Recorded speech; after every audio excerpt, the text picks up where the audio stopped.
गरीब माँ और 5 बेटियों का गाजर घर। बाबूजी, रोटी बना दी है, खा लीजिएगा, मैं खेत पर जा रही हूँ। तभी खटिये पर से बूढ़ा रामा खांसते हुए बोला, अरे बहू, ये ले, मेरी शॉल लेती जा, बाहर बड़ी ठंड पड़ रही है। नहीं बाबूजी, इसकी जरूरत आपको ज्यादा है, क्योंकि घर में ओढ़ने को एक भी कंबल नहीं। माँ, आज हम तीनों भी आपके साथ चलेंगे खेत पर बच्चों, तुम्हारे पास स्वेटर भी नहीं, सर्दी लग जाएगी। माँ, जल्दी तो आपको गुलिया दीदी और तानी दीदी को भी लगेगी। अगर हम जब एक साथ मिलकर खेत पर काम करेंगे तो ज्यादा पैसे आएंगे और फिर हम कंबल खरीद लेंगे। मेरा राजा बेटा कितना समझदार हो गया है, माँ के दुख को समझने लगा है। सरिता अपने बच्चों के साथ खेत पर आती है, जो कि जंगल के पास पड़ता था। बच्चों, हमें आज के आज खेत जोतकर गाजर की फसल बोनी है। सरिता की चारों बिटिया और राजा भी कड़ी मेहनत से बंजर खेत को जोतते हैं और फिर सब मिलकर खेती करते हैं। दिन बीतते हैं। एक रोज जब सरिता घर आती है तो वो अपने पति को घर में जुआ खेलते देखती है। अरे बिरजू, भूख लगी है। ये ले, दारू 2 घूंट मार ले। अरे खाली दारू, इसके साथ कुछ चखना मिल जाता तो मजा आ जाता। अरे देख बिरजू, तेरी लुगाई आ गई। बिरजू को घर में जुआ खेलते देखकर सरिता बौखला कर बोली, अजी, तुमको शर्म नहीं आती? घर में जुआ खेलते और दारूबाजी करते। तो फिर बोली, अरे जानती नहीं, पति परमेश्वर होता है और पत्नी की जगह पति के पैरों में होती है। चल जल्दी से मेरे लिए अंडा ऑमलेट बना और गरम रोटी भी। तुम्हें अब मुफ्त का खिलाने को राशन नहीं मेरे पास। 6 बच्चे हो गए हैं, जानती भी हो इन सब का पेट कितनी मुश्किल से पाल रही हूँ मैं। तुम्हें तो जिम्मेदारी से मतलब ही नहीं।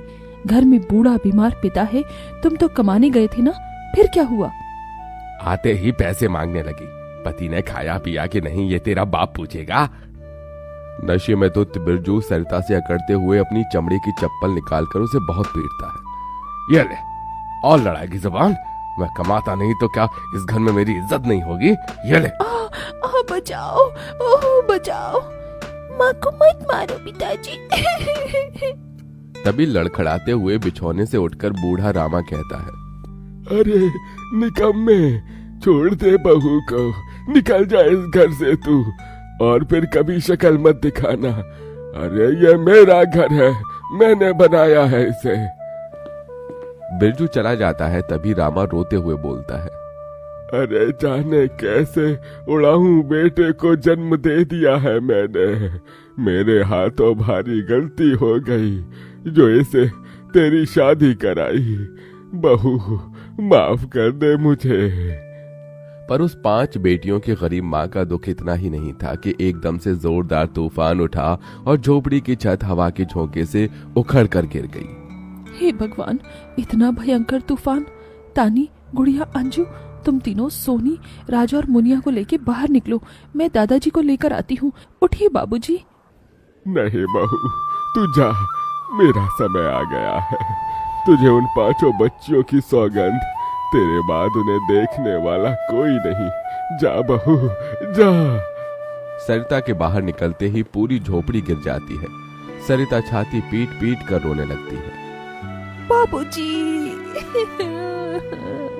अरे कैसा निर्दयी है रे तू ऊपर वाले! क्या मिला आखिर, क्या मिला तुझे मेरा घर उजाड़ कर? तू खुद तो अपने घर में सो रहा है और मेरी 5 बेटियों को बेघर कर दिया। जवाब दे, तू बोलता क्यों नहीं? सरिता को टूट कर रोता देखकर उसकी 5 बेटी भी बिलख बिलख कर रोती है। चुप हो जाओ माँ, रो मत। माँ, मुझे जल्दी ठंड लगती है। हे भगवान, इतनी बर्फ गिर रही है, मुझे इस ठंड से अपने बच्चों को बचाना होगा। सरिता सबका दरवाजा खटखटाती है, मगर कोई भी मुसीबत में उसकी मदद नहीं करता। हार कर वो अपने जंगल वाले गाजर के खेत में आ जाती है और सब रात भर ठंड से कांपते ठिठुरते हुए बीतती है। माँ, बहुत भूख लगी है। हाँ माँ, मुझे भी भूख लगी है। तभी सरिता की सबसे बड़ी बेटी तानी खेत में देखती है जहाँ लाल लाल गाजर उगे थे। देखो माँ, हमारे खेत में तो गाजर तैयार हो गए हैं। फिर तानी अपने सभी भाई बहनों को गाजर तोड़ कर देती है। ये लो मेरी बहनों, गाजर खा लो। अपनी बेटियों को ठंड में ऐसे देख उस गरीब माँ का मन अपार दुख से भर जाता है। अपनी इस गरीब लाचार माँ को माफ कर देना बच्चों, तुम्हें ये ठंड भोगना पड़ रहा है। तभी एकदम से दिन का माहौल रात सा हो जाता है और तेजी से बर्फ गिरने लगती है। बाप रे बाप, एकदम से इतनी ठंड, ऐसे तो बिना घर के हम बच नहीं पाएंगे। तभी सरिता अपना आंचल उन पर उड़ाती है, मगर बच्चे थरथरा उठते हैं कि एकदम से गुड़िया कहती है, माँ, तानी दीदी, हम अपना घर बना सकते हैं। मगर कैसे बिटिया, हमारे पास पैसे भी तो नहीं। माँ देखो, हमारे खेत में कितने सारे गाजर उगे हैं, हम इसी से अपना घर तैयार करेंगे, पर हम सबको साथ मिलकर मदद करनी होगी। राजा बेटा, जब तक कि हम गाजर घर तैयार नहीं कर लेते, तुझे अपनी छोटी बहनों का ख्याल रखना होगा। रखेगा ना? हाँ माँ, रखूंगा। सरिता आग जलाकर अपने दोनों सबसे छोटे बच्चों को उसके पास बिठा देती है और खुद अपनी चारों बेटियों के साथ उस भयंकर ठंड में गाजर घर बनाने लगती है। अंजू, सोनी, गुड़िया, तुम दोनों मुझे और तानी दीदी को गाजर तोड़ तोड़ कर दो, हम घर बनाते हैं। ठीक है माँ। गरीब माँ बेटियां मिलकर गाजर घर बनाती हैं, मगर घर एकदम से ढह जाता है, जिससे सरिता दुखी हो जाती है। कितनी मेहनत से ये गाजर घर बनाया था हमने, मगर सारी मेहनत बेकार चली गई। तभी चारों बेटियां रोते हुए गाकर अपनी माँ को हिम्मत देती है। जिंदगी की यही रीत है, हार के बाद ही जीत है। थोड़े आंसू है, थोड़ी हंसी, आज गम है तो कल है खुशी। जिंदगी की यही रीत है, हार के बाद ही जीत है। मेरी बच्चियों। रोते हुए सरिता अपनी बेटी को गले से लगा लेती है। वो फिर कोशिश करते हैं, कई बार उनका गाजर घर बिगड़ता है। तभी गुड़िया कहती है, माँ, अगर हम अपना गाजर घर मजबूत बनाने के लिए पहले लकड़ी फट्टे से ढांचा बना लें, तो फिर हमारा गाजर घर नहीं गिरेगा। सब ऐसा ही करते हैं, जिससे उस बार उनका गाजर का घर मजबूत बन जाता है। सरिता अपनी पांचों बेटियों और बेटे के साथ घर के अंदर आती है। तब जाकर उनके शरीर को गर्माहट महसूस होती है। अरे वाह माँ, दीदी, आप सबने कितना सुंदर गाजर घर बनाया है, और ये कितना गर्म भी है। तभी सरिता अपने बेटे बेटियों का मुंह देखती है। सबकी आंखों में भूख थी। मैं जानती हूँ तुम सबको भूख लगी है ना। अपनी माँ को एक दिन दे दो, मैं कल काम ढूंढ लूंगी। ठीक है, आज हम ये गाजर खाकर सो लेंगे। आप भी खा लो ना माँ, आपने 2 दिन से कुछ नहीं खाया। सोनी अपने नन्हे हाथों से अपनी गरीब माँ को गाजर खिलाती है। अगले दिन सरिता ठंड में इधर से उधर काम ढूंढने भटकती रहती है, मगर कोई उसे काम नहीं देता।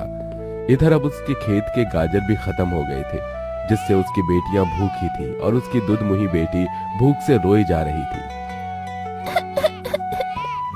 माँ, मुन्ना को भूख लगी है, उसे खाना चाहिए। छोटे बच्चे खाना नहीं खाते राजा, इसे दूध पीना है। हे बसुरी बजैया, एक माँ की ममता की इतनी भी परीक्षा मत लो कि वो अपने बच्चे को दूध भी ना पिला सके। तभी सरिता को द्वार पर एक गाय के रंभाने की आवाज सुनाई दी। माँ, लगता है बाहर गाय आई है।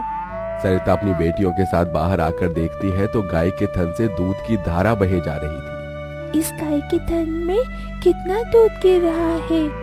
सरिता गाय का गर्म दूध अपनी बेटी को पिलाती है। तभी गाय उसके खेत में जाकर गोबर कर देती है, जिससे एकदम से जादू होता है और खेत लाल चमकदार गाजर से भर जाता है। माँ, ये तो कोई जादुई गाय लगती है। देखो, हमारे खेत में कितने गाजर हो गए। हाँ गुड़िया, मैं जादुई गाय हूँ। मुझे वरदान प्राप्त है, जिस भी बंजर खेत में मैं गोबर करूँगी वो फसल से भर जाएगी। मैं इससे पहले भी तुम्हारे खेत में आई थी। इसका मतलब गौ माता, आपकी वजह से उस वक्त भी मुझ गरीब के बंजर खेत में गाजर उगी थी। आपका कोटि कोटि धन्यवाद गौ माता। माँ तुम काम ढूंढ रही थी ना, अब मैं ढूंढना। तुम तो कितना अच्छा गाजर का हलवा बनाती हो, और गाय के दूध से खोया, घी, दूध सब बनता है। तुम हलवा बनाकर बेचो। सरिता उस गाय के दूध से घी, खोया तैयार कर लेती है और गाजर का हलवा बनाकर बेचने लगती है, जो कि लोगों को खाने में स्वादिष्ट लगता है। उसकी अच्छी कमाई होती है, जिससे उसकी आर्थिक स्थिति ठीक हो जाती है और वो गाय उसके गाजर घर के बाहर बंधी खेत के गाजर और घर दोनों की पहरेदारी दिया करती।